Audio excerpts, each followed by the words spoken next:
Audio 13. Les Blanquizales de Pisquera.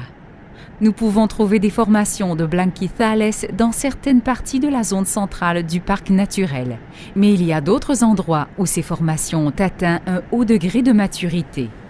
La haute érosion du substrat qui formait le blanquizal explique que ce soit des formations très fragiles, qui ont pris des millions d'années à se former.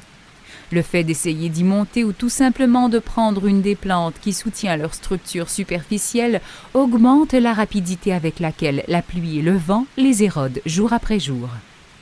Les Blanquizales de Pisquera sont devenus un arrêt obligatoire. En raison de sa fragilité, nous invitons nos visiteurs à suivre les sentiers battus sans en dévier. Cette zone de blanquizal nous rapprochera aussi de l'un des points ayant la plus grande accumulation de sel qui imprègne de couleur blanche la dépression centrale, connue comme Bardena Blanca. Ces croûtes de sel sont le résultat de la combinaison de beaucoup de sel et de plâtre dans le substrat géologique ainsi que du climat aride. Lorsqu'il pleut, le sel existant sur le substrat est dissous et rapidement, par la chaleur et la lumière du soleil, se dépose à la surface des couches qui sont de plus en plus épaisses. Les croûtes de sel ne sont pas toujours visibles.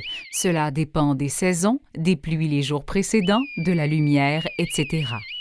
Cette abondance de sel a des effets négatifs sur les cultures, car elle empêche l'absorption d'eau par les racines et devient toxique dans de nombreux cas.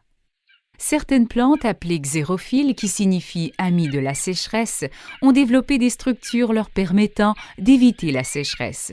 Cuticules épaisses et isolantes, pilosité, flocons, feuilles en épines, extension de racines.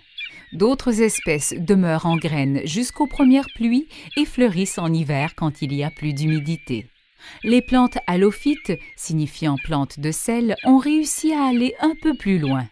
Soit elles accumulent le sel à l'intérieur, permettant ainsi l'absorption d'eau externe, soit elles ont des glandes qui excrètent le sel, ou soit elles stockent de l'eau à l'intérieur, comme les cactus.